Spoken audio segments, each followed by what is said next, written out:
It's up!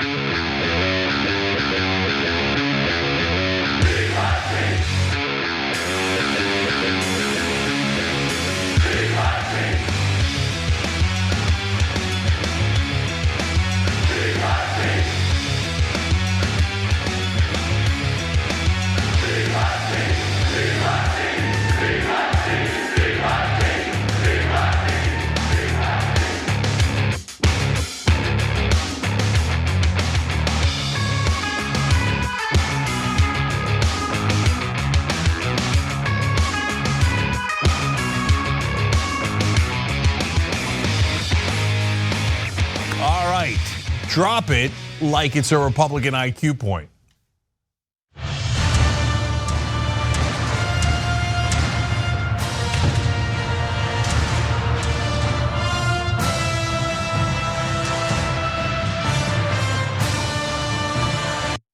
All right, power panel.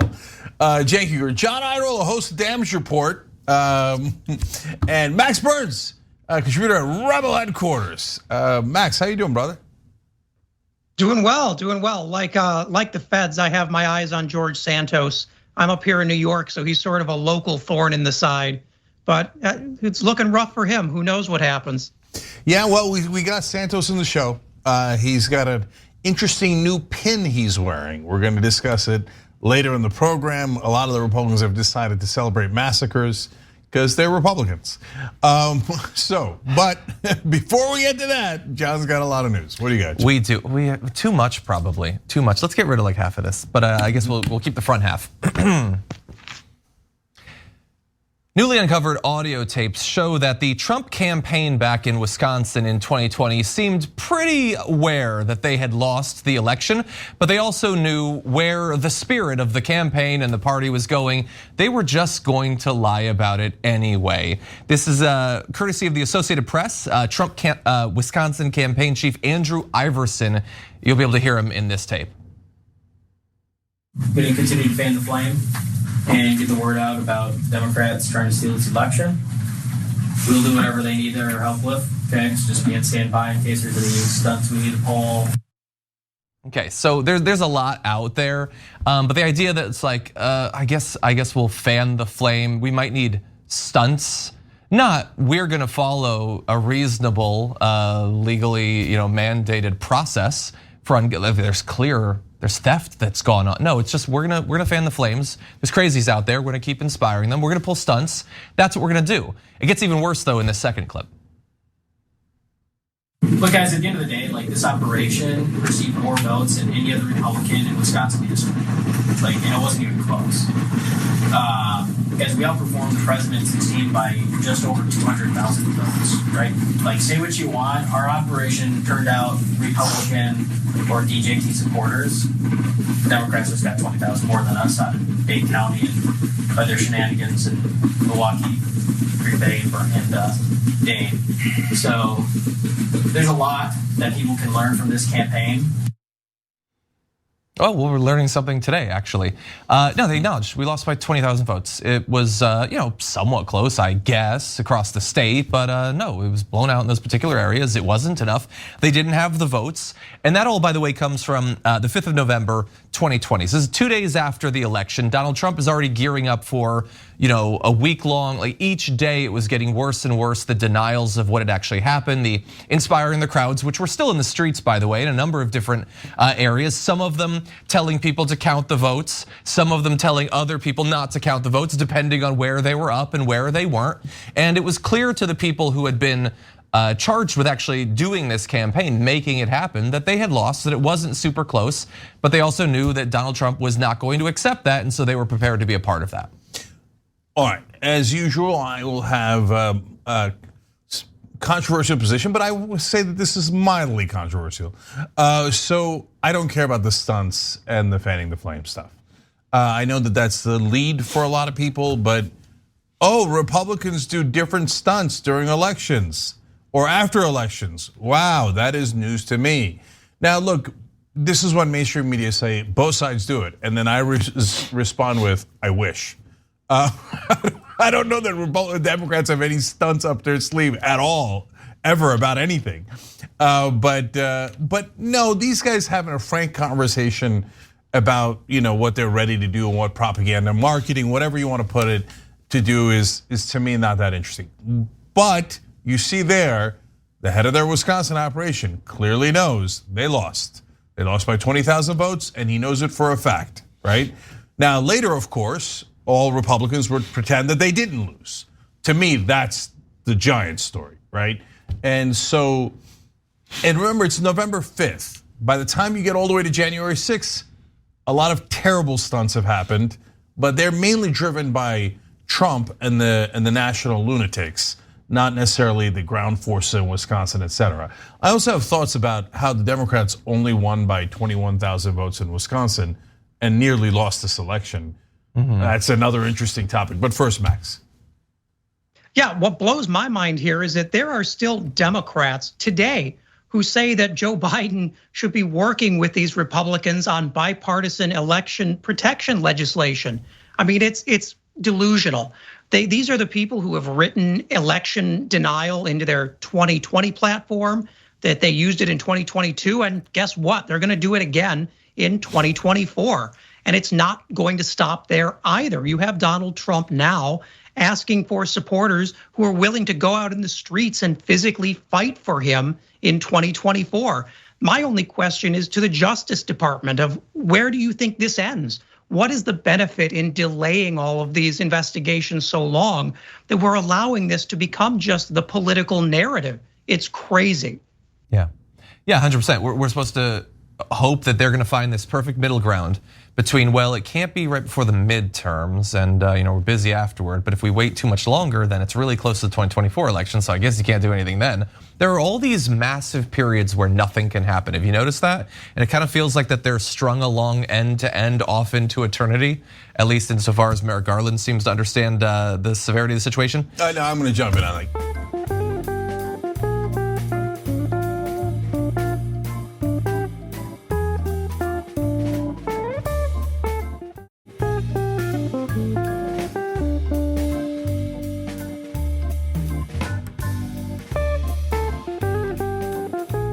Are you kidding me? Yeah, here, I got breaking news. Democrats aren't gonna do anything. First of all, fill in the blank on any issue, okay? But certainly on this issue.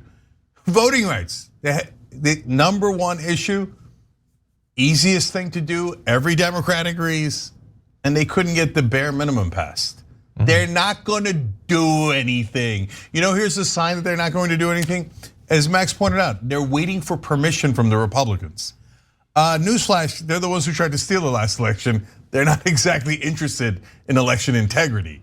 I mean, you will only say that if you're one of the dumbest people on the planet, or you know that you don't want to do anything, and so you use the Republicans as an excuse. Oh, golly gee, the people who tried to steal the election and do a coup, they don't want to fix the election integrity issues. Well, I would have never known. I mean, is Merrick Garland and Joe Biden that stupid? I don't know, you tell me, maybe. Yeah, but what if Joe Biden has them over for lunch at the White House again?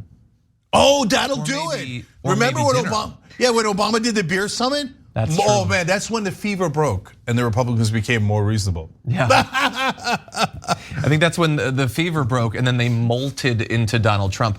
I want to ask you a question though about your controversial position. Maybe maybe you don't put the blame, I guess, on them, so you're speaking specifically about Donald Trump. But when I think about them fanning the flames and all that and their stunts, like the initial stunts, some of them were just, embarrassing, I guess, but there were a lot of like election workers who were like wildly harassed with death threats and all that. Like even like Raffensperger and all that, his wife was getting death threats and places were shot at. And like the January 6th was one of their stunts as a result of them fanning the flames. So I think, now look, it might be that Andrew Iverson didn't do that, but if that's so, it's only because Andrew Iverson was not asked to.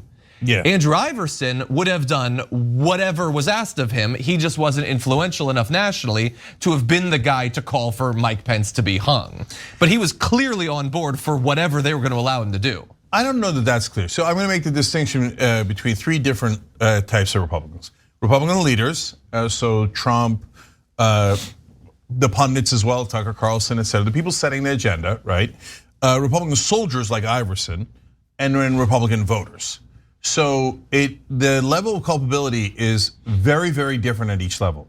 remember guys, I know it's near impossible to believe, but 66% of Republican voters genuinely believe that Trump won the election and the vote was rigged and Biden cheated. Now, for the rest of us, we know that there were 60 court cases. They didn't present any evidence. They're total and utter liars. But those folks, they don't know it. And it's become like a religion. First, all they heard was right-wing media. Those are the right-wing leaders that I'm talking about, telling them stolen, stolen, stolen, stolen. And they believed it 100%. By the time they heard it wasn't stolen, they had already been inoculated to the actual evidence. And they had a talking point for every single piece of evidence. 60 judges in a row, including Republican judges, including Trump judges. They were intimidated by black people. They were afraid they were gonna get killed by black people if they voted the other way. Like, okay, so are the Republican voters not guilty? No, of course they're guilty. I mean, who would believe such a terrible talking point, such a weirdly, obviously racist talking point, and it's nonsensical. But whether we like it or not, they think we lost our democracy back then because Trump had actually gotten more votes, okay? So, but when you go to, then you go to the Republican soldiers like Iverson, remember the critical fact for me here as to why I'm not blaming him that much is because it's November 5th. If he's part of a fake elector plot in December or January, no, then he's 100% guilty. But on November 5th, they haven't even planned the coup yet. The coup is not January 6th, the coup is the fake electors, right? So when you go to do the fake electors, anyone involved in the fake elector plot, I would have already put in prison, probably for the rest of their lives. But Merrick Garland's like, what is a prison? Can I buy a clue? Can I call a friend? What is a prison? I don't. What is a Republican? The real guys who are super, super guilty, of course, are the leaders, sure. and predominantly Trump and guys like Bannon and Navarro that planned the fake elector plot. The fact that they're not in prison is itself a crime. I mean, so now next time any coup is possible.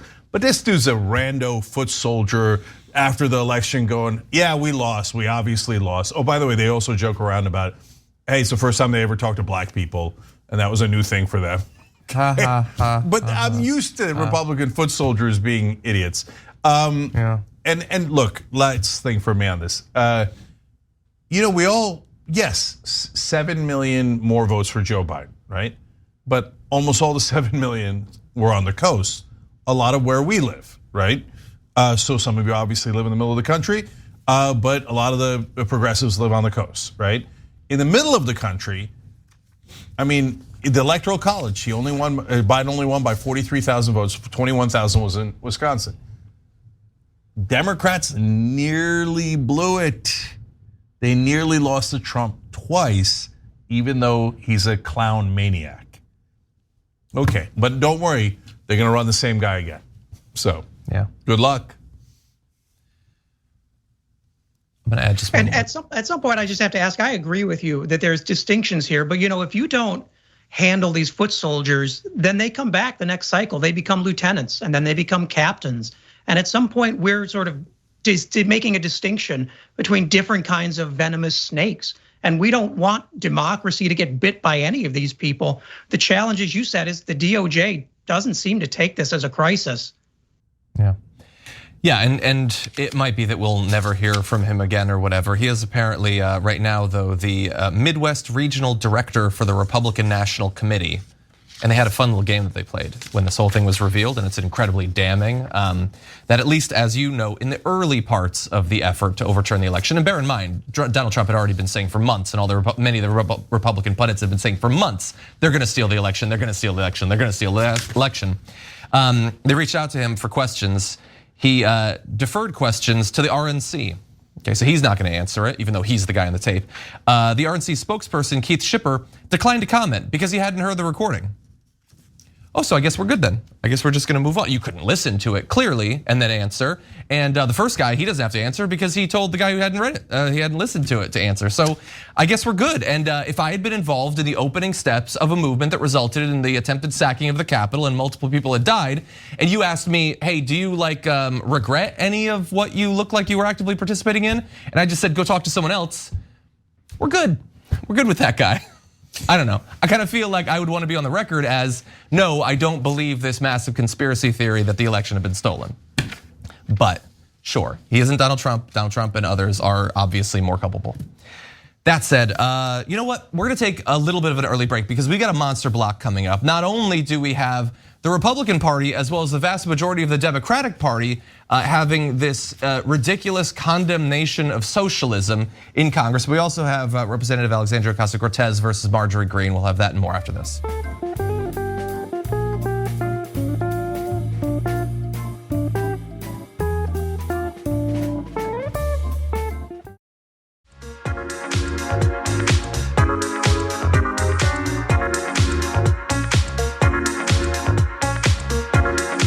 All right, back on TYT, Cenk, John, and Max with you guys. John's got more news. I do. It's terrible, but here it is.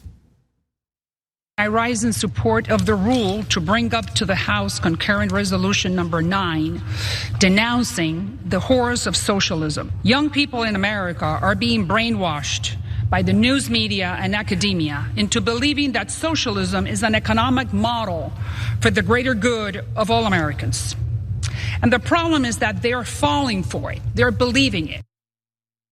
It is a real plight. I can't go 2 minutes watching CNN without hearing about how great socialism is and how we should convert instantly as a country to socialism. New York Times front page, just constant socialist propaganda. No, that's nonsense, but it is also what you should expect going forward from the Republican Party. They might campaign on, oh, there's these forgotten, silenced conservatives. They've been left behind by the elites on the coast, so here's a vague condemnation of a global ideology. That'll put food on your table and it'll give you dental insurance. It'll help you retire with dignity. But that's what they're doing. Maria Elvira Salazar is the sponsor of it and had more to say about the resolution. Almost 40% of Gen Z and millennials think the Communist Manifesto, written by Karl Marx, the father of Marxism, is a better defense of freedom and equality than the Declaration of Independence, written by Thomas Jefferson, one of the creators of the American experiment, the American exceptionality. Worse yet, in a recent poll that shows that 40% of Americans of all ages, not only the youth, 40% believe that socialism is good, while 33% of them say that they are likely to support a member of the Democratic Socialist of America, the organization that has shaped the ideology of many of our colleagues with the poison of neo-Marxism. Okay, so there's a lot there. Not a lot of research, a lot of knowledge, but there's a lot that was said. So we're gonna get into some of the ridiculous components of this. But first, we should jump forward to the fact that tons of people voted for it. So take a look at this. It got 328 votes, which means it wasn't just Republicans. In fact, it was many Democrats, 109 of them, which is more than the number that voted no at 86. 14 voted present. Very bold. All 219 Republicans voted in favor. The surprising thing, perhaps, is that amongst yes voters, you have Mary Peltola, Richie Torres, Ruben Gallego, and Representative Ro Khanna. That one is pretty shocking. What am I gonna do with these people? All right, so number one, in my lifetime, maybe it happened and I missed it, but I cover the news every day. I've never seen a single American politician or a single member of the mainstream media ever define socialism. We always just talk about socialism. And in this resolution, they mention like North Korea and Mao and all this stuff. And then they say socialism in all its forms. Wait a minute, Sweden is socialist. Denmark is socialist. Is Denmark and North Korea the same thing? Why are we having this like literally insane conversation without defining anything? I mean, it's crazy. I don't know what they're talking about. Do you mean communism or do you mean socialism? They don't know. They have no idea what either of those things are or the differences between them. But honestly, the Republicans are purposely obfuscating. They're trying to make it seem like Democratic socialists like Bernie Sanders are the same thing as North Korea. And mainstream media also does it on purpose. That's why Chris Matthews, when Bernie Sanders started winning in the 2020 primaries and had won Iowa, New Hampshire, and Nevada, said if people like Bernie Sanders had won, they would have taken out a lot of people to Central Park and executed them, and I would have been included. Who's they? Who, like, What the hell are you talking about? He's comparing Bernie Sanders to Stalin. These people are lunatics.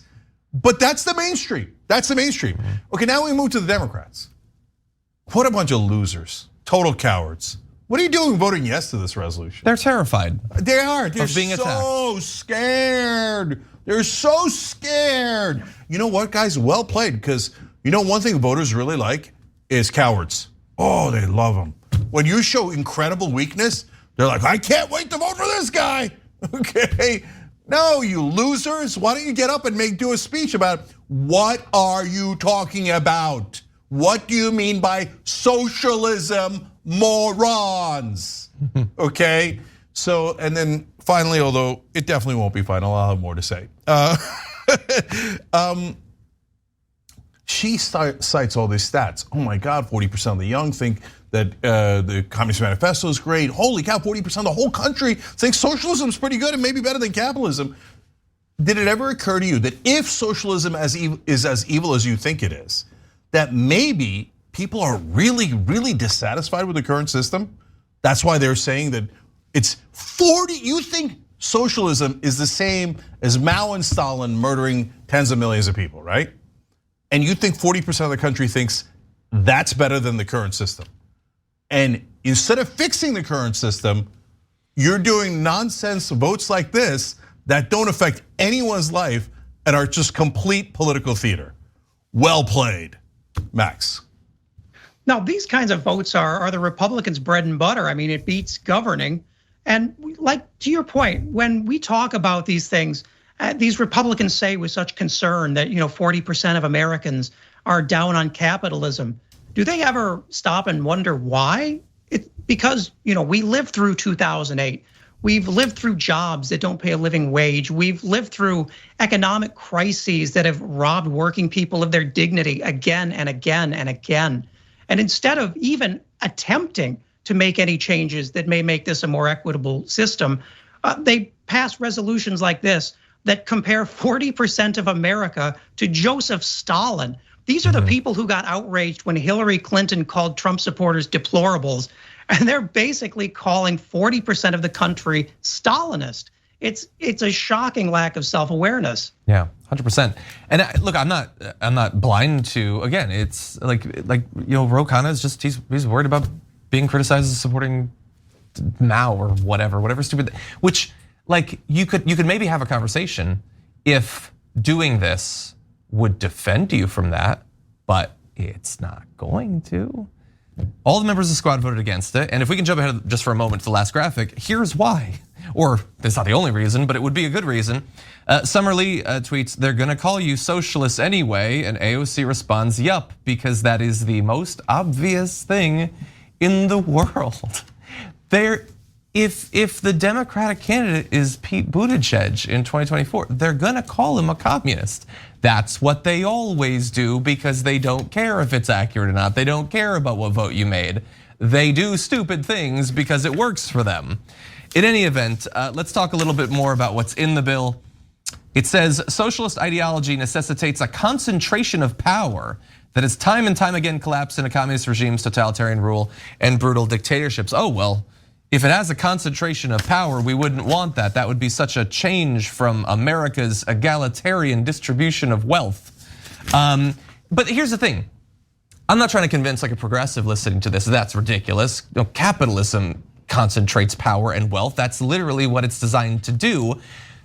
Conservatives supposedly believe that there is an elite cabal of the uber wealthy that control everything in America.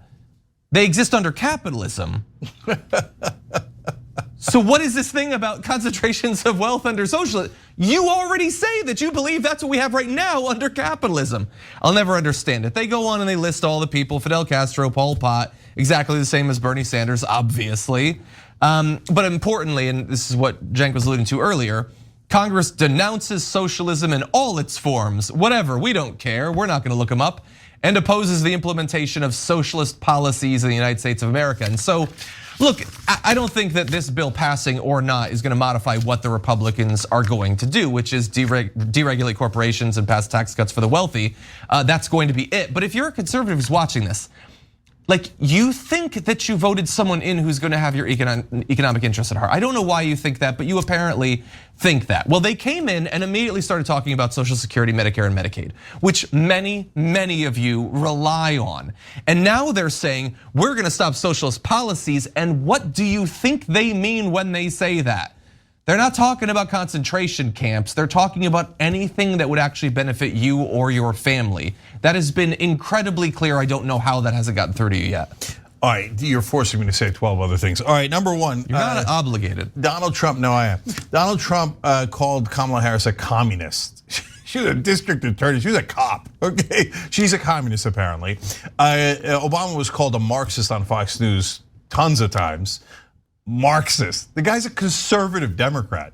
His big giant Obamacare was copied from the Heritage Foundation, a right-wing think tank, okay? And that was the most progressive thing he did. But he's a communist. You think they're not gonna call you a communist? Of course they are. Every single one of you is gonna be called that, you idiot Democrats.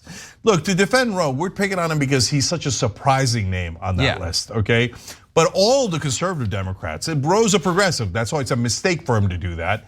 But for the conservative Democrats, they're probably high-fiving, like, oh yeah, well the voters are now gonna know that I'm not a socialist. Oh, the left sucks. They say I voted against the left. Hey, which side are you on? The left? Oh, okay, moron. Nice job. Okay, by the way, I call myself a democratic capitalist. So I don't call myself a socialist. But yet you see me defending the idea of socialism in some form here, right? Because it's not all the same form. And guys, what difference does it make? Okay, so look, in the book, Justice is Coming, and it is soon. You can pre-order, link down below. I explain what democratic capitalism is. It's just capitalism checked by democracy, so it doesn't run amok. You need cops on Wall Street like you need cops on Main Street, okay? That's very close to democratic socialism that Bernie Sanders has. You know why? Because it's a mixed economy. Every country has a mixed economy, almost every country. North Korea doesn't. How's that working out? But the rest of us have mixed economies where some things are run by the government, some things are run by private industry. I say this with force and passion to try to make up for every idiot mainstream reporter and anchor who has never, ever explained that to their viewers. Okay, and look, why do you think people are so mad? To Max's point, it's not just 2008, it's not just the economic crises. The walls are closing in. For the rich, and Ray Dalio, one of the richest guys in the world, explained this. Since about 1980, their wealth has tripled for the top 1%. For the top 10%, it has doubled, okay? For the rest of you, it has been absolutely stagnant. It hasn't moved at all, even though your productivity has gone up by about 100%. So that means you're working literally twice as hard and not making any more money, adjusted for inflation, than 1980. You know what that is? That's capitalism run amok. It's become corporatism. Corporations have taken over everything and they're squeezing us and squeezing us. And that's what's driving the right wing nuts. They don't know how to fix it, but they're super angry. And now, tons of the left, especially the young, are super angry.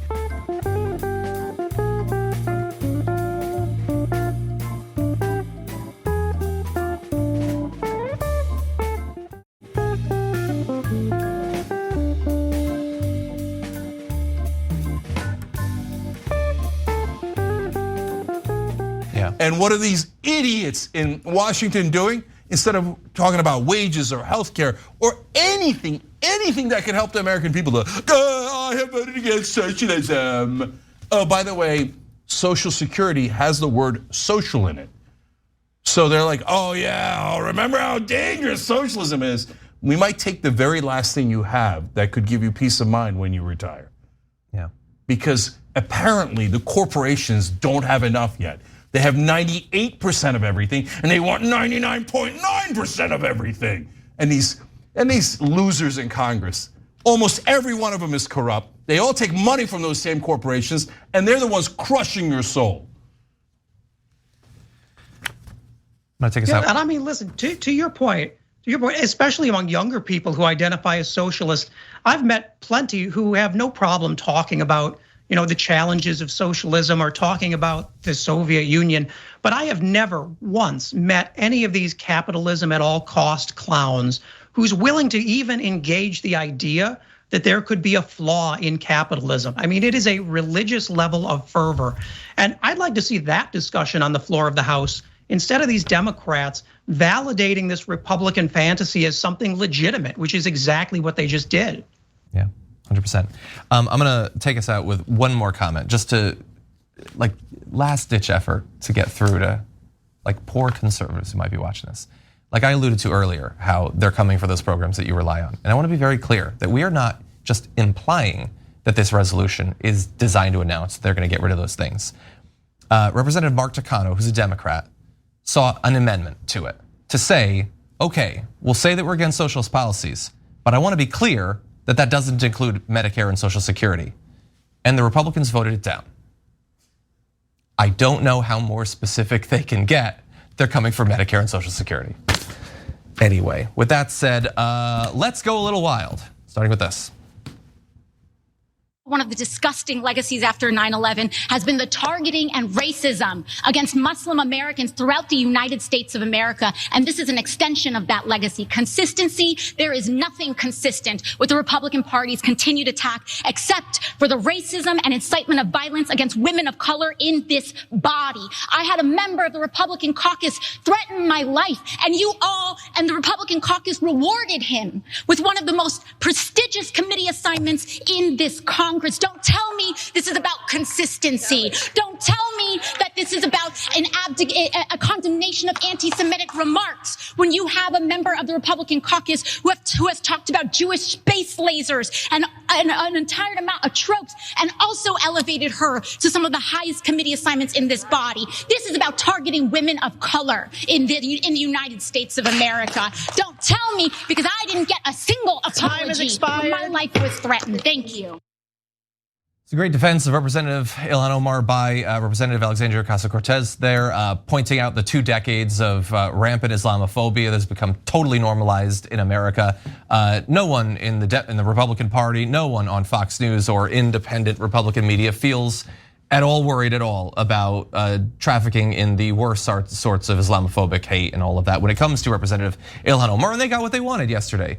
Representative Omar was kicked off of a committee that the Republicans say that she's not qualified to be on because she dared to criticize the Israeli government, which isn't allowed. That's a part of cancel culture that they're perfectly happy with. You will be canceled if you criticize this foreign government or a particular politician or a particular party inside of it. You can't do that.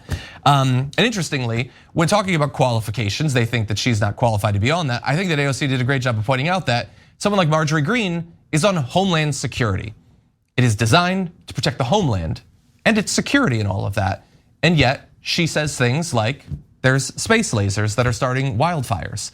How is she qualified to do that? Now, she hates when you bring this up. She said in response to it, there's people that think that I said a phrase called Jewish space lasers, a phrase that I never said. As a matter of fact, it was created and invented in a story that a bunch of people read in the news. I don't hold any beliefs like that at all.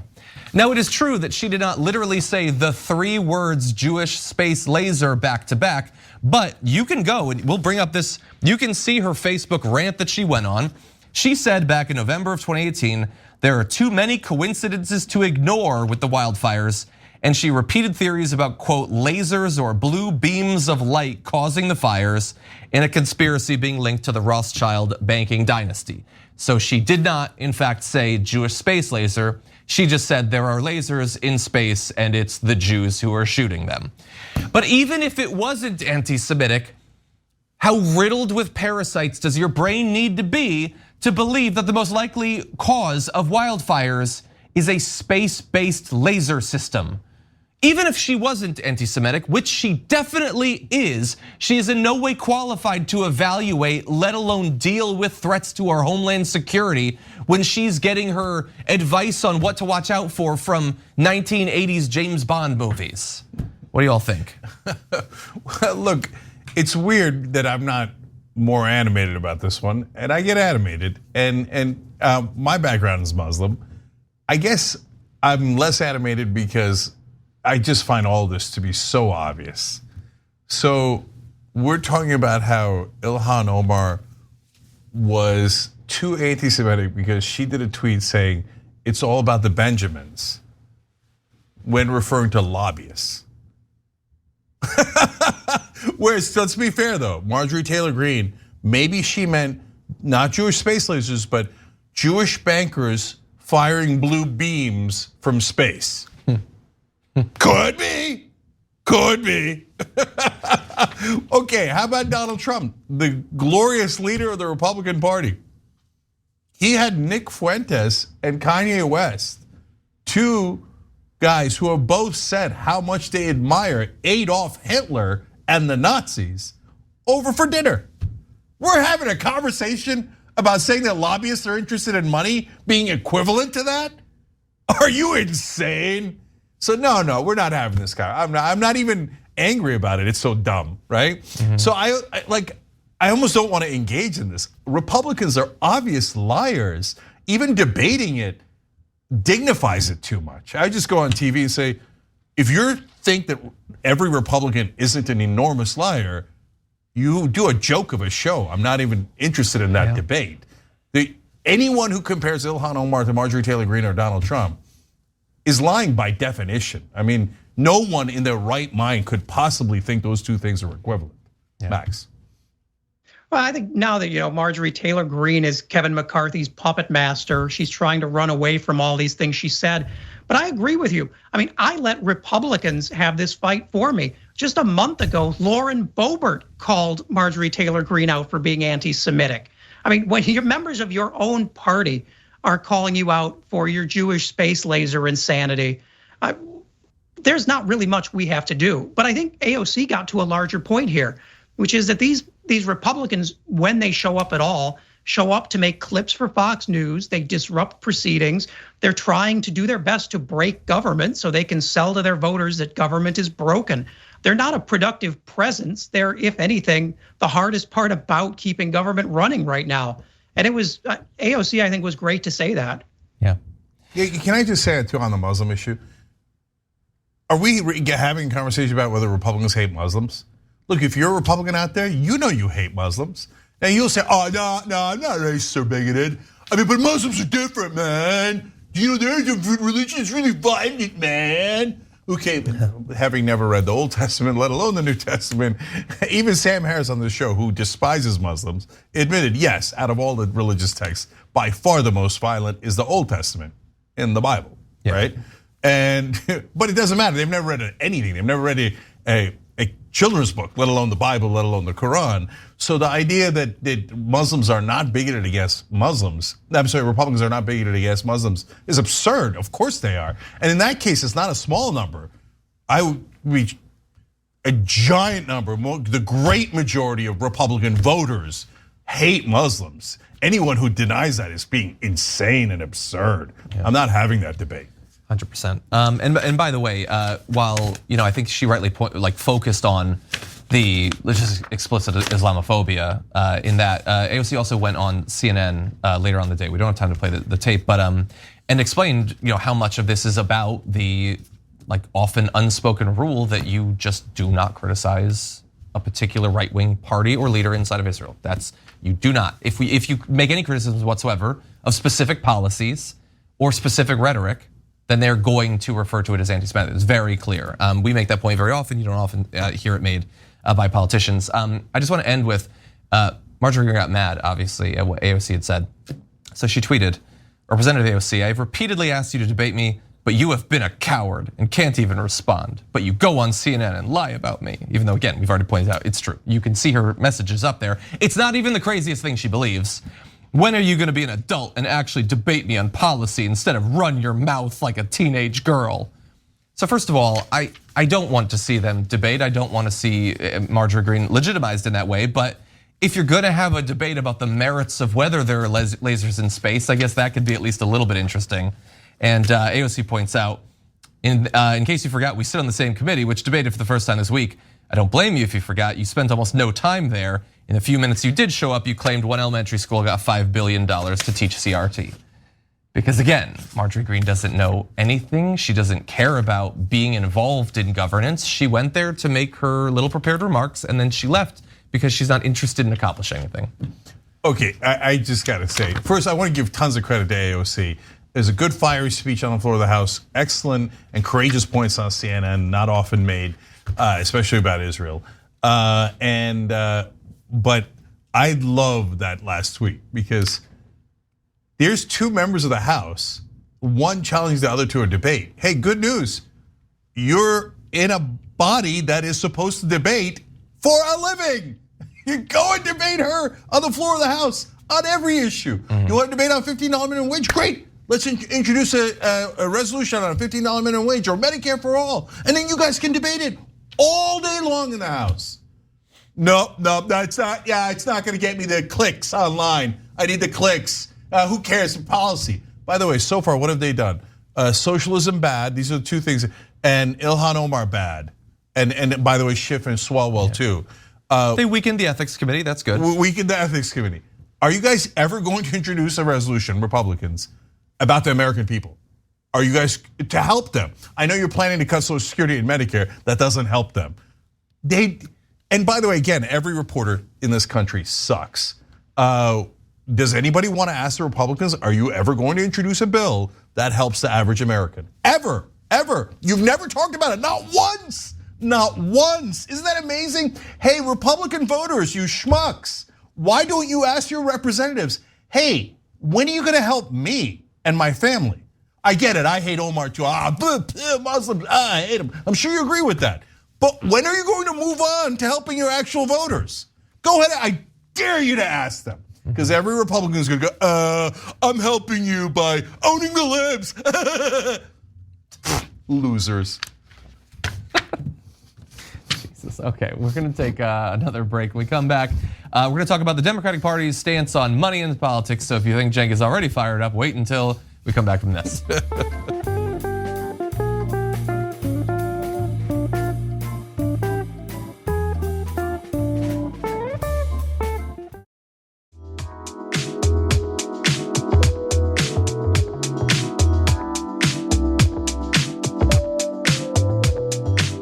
Back on TYT, Cenk, John, and Max with you guys, but also lots of you, so I gotta do this real quick. Progressive Canuck, thank you so much, gifted a Young Turks membership on YouTube. LaShawn Hill just became a member, so did Cleric of Truth. Jeez, that sounds perfect for us. And then, hey, if it's in the prompter, Uygur will read it. Poop Messiah has become a member, so welcome.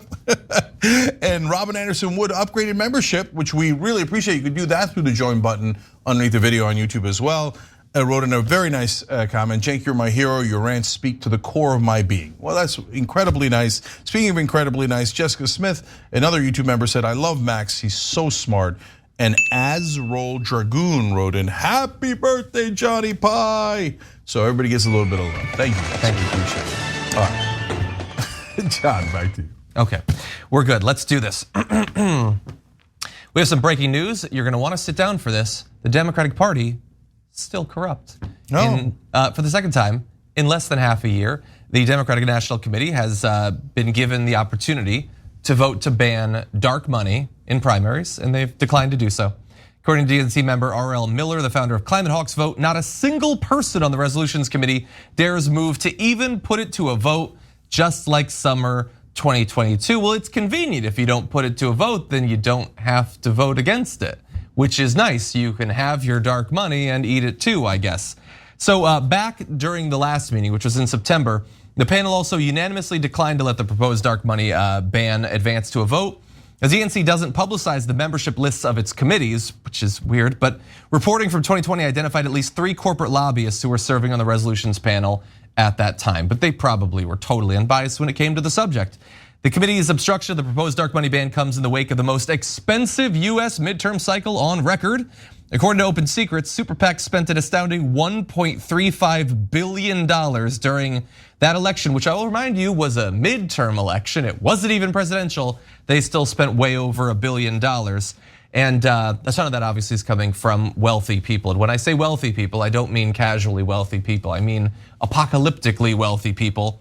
A report by Americans for Tax Fairness released shortly before the election found that just 465 American billionaires had spent the better part of $1 billion, 881 million. That was just by the end of September. By the time the election was actually done and all this stuff after it, it could have been well over $1 billion. That is 465 people. You could put that in a big room, a ballroom perhaps, and they spent enough to sway countless elections.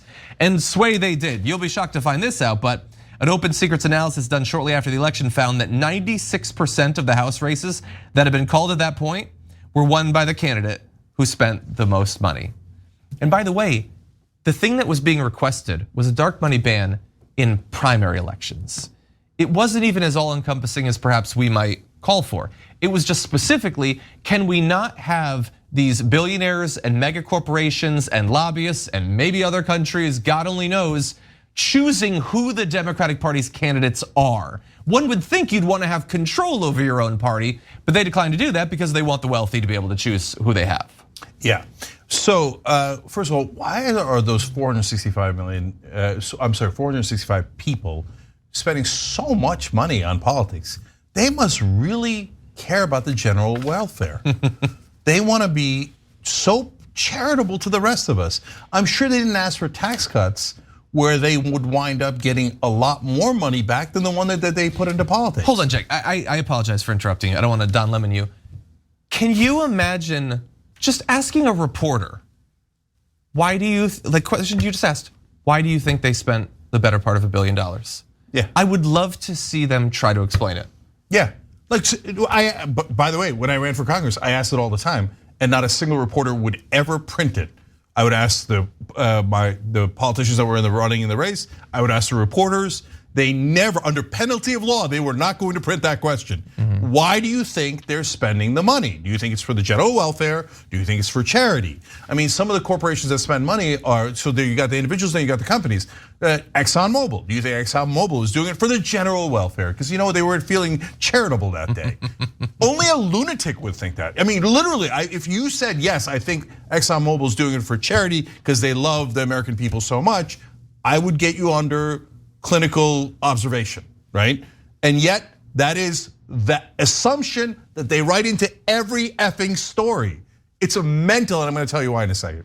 But so once you get past those 400 some odd people, then you've got the dark money super PACs. They spent 1.35 billion in this last midterm election. It's not even presidential, midterm, okay? That's well over $1 billion, but that's just a part of it, right? When you put in all the super PACs, all the different outside forces and the individuals, all of it together, in the last midterms, there was $17 billion in the election, spent on the election. 17 billion, okay?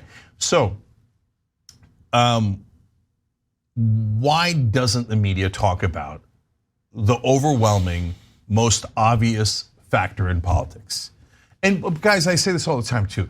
To be fair to the politicians, if like Sheldon Adelson, for example, 3 different times gave over $100 million to the Republicans.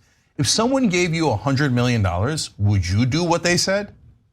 Probably, right? I'd be tempted to do it, right? I've turned down a lot of money in the past, and $100 million, that's a lot, right? I've done a lot worse for a lot less. Yeah, I mean, if somebody gave you $10,000, you'd be tempted to do it, right? Okay, so of course the politicians are just working for these donors. But the reason why the press doesn't talk about something so obvious is because almost that entire 17 billion goes to the press. It goes directly into advertising. Advertising in media, and most of all, in newspapers and television. Yep. And guess who never, ever, ever, ever criticizes money in politics? Newspapers and television. They've got 17 billion reasons not to. So mainstream media, including the New York Times, including CNN, and all these things that are beloved by establishment Democrats, are at the heart of corruption. They purposely avoid the largest topic in politics. Now, turn to the Democrats in this particular vote. So I used to think, look, you gotta introduce bills first. You gotta somehow have bills, amendments. You gotta get money out of politics. I don't know that you should do unilateral disarmament before you've actually passed any bills prohibiting the other side from doing it as well. I no longer think that. Why? Because now it's gotten so comical that the dark money that the DNC wouldn't even vote on and is accepting is coming, a lot of it is coming from Republican donors. why are Republican donors giving to the Democratic National Committee? Because they're saying you must use that against progressives in primaries. So the dark money now is used not to fight Republicans. It's coming from Republicans into the Democratic Party to fight progressives. So in that scenario, oh hell no. Of course I don't want him taking dark money. And that's exactly why they wouldn't even vote on it, because they're so deeply corrupt. Yeah. I'll get to the reaction from Bernie Sanders and others in a second, but Max. So the ridiculous thing here is, in the same breath, the DNC then asks, why is there an enthusiasm gap on the left for Democratic candidates? And maybe it might have something to do with the fact that they stand up and say, we have to stop the corrosive influence of money in politics, and then throw open the doors for any billionaire who's bored to funnel money in. And what ends up happening is exactly what we've seen. They use that money to drown grassroots progressive candidates. They pick whichever establishment Democrat is cloned out of the DNC candidate program. And then that establishment corporate Dem loses a winnable race. These people expect us to believe that they're going to pass campaign finance reform in Congress. We can't even get campaign finance reform in the Democratic Party. So it's no surprise to me that the left is furious about this. And it's the only shame is no one at the DNC is listening. Yeah.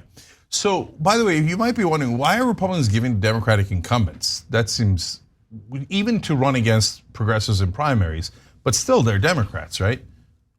Well, that's the point. Republican donors have made the calculation that mainstream Democrats are identical to Republicans.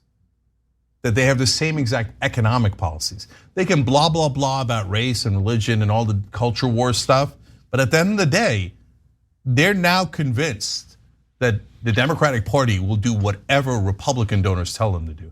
By the way, one of those Republican donors that gave to dark money to the Democrats was Sam Bankman-Fried. Yep. The guy who did the scam at FTX, right, and got caught. He pretended to be a Democratic donor. Later, when he got caught, he admitted, no, he gave money to the Republicans and gave to the Democrats as PR and to destroy progressives. He didn't say destroy progressives, he said for PR. And of course, implicit was to make sure that neither one of these corrupt clowns, clown parties, regulate me, okay? And if his whole thing hadn't crashed, no, the Democrats would have never regulated him, and neither would the Republicans. They let criminals like that run around all the time until they lose everybody's money, okay? And then lastly, what I promised you guys, Bernie Sanders with a strongly worded tweet against the DNC. I want you to blah, blah, blah, blah, blah, blah, blah. Didn't name anyone, blah, blah, blah, blah, blah. It floated into the sky. It was useless, totally useless. Has Bernie ever championed forcefully a bill or an amendment, which is what you really need to get money out of politics? No. Has Elizabeth Warren, remember her on the campaign trail? Oh, she was, that's why I loved it. Corruption, legalized bribery, she used those words. She goes back into the Senate after she ran for president. Never said it, not gone. Never talked about it again. Wait, you mentioned it 1,000 times when you were trying to win our vote. And then all of a sudden you stop running for president and you don't give a damn anymore? You know what that tells me? That tells me you're a fraud. But look, my own Just Democrats that I helped start, AOC and the rest of them, have they championed a single bill or a single amendment to get money out of politics? Nothing. So they don't get it. They're not bad people. AOC, Bernie Sanders has said they're not at all bad people. They're wonderful people. I don't know, maybe they're just a little slow. Do you not get it? The real issue is money in politics. By the way, if I ask you, you say, yeah, the real issue, Cenk, is money in politics. Then how come you never do anything against it? And I'll tell you, I'll give you the answer. Here's the secret. Because it would offend their effing colleagues. Oh, you don't want to hurt their feelings. You guys have to get along so well. Bernie's friends with Biden and all of these new Justice Democrats are now great friends with a lot of their Democratic colleagues. And they're in caucuses together and they have tea and crumpets together. You wouldn't want to offend them. I got news for you. They're corrupt and you're never gonna say it because you care more about yourself than you do about the voters. I'm being honest. And if that hurts your feelings, that's kind of on you and not on me. I think that's all the time we had. Damn it. all right, Biden's gonna screw over Alaska. He's gonna do drilling. We're not gonna get to it. It doesn't matter. Biden's a fraud. If you don't know that by now, you'll never, ever know me. All right. All right. Everybody check out Max Burns on Rebel Headquarters. He's fantastic. And just like the viewer said, very smart. John is on Damage Report and also smart. Somewhat. I have my moments. All right, much love. Happy birthday, John. We'll be right back. Amazing stories in the second hour. Don't miss it.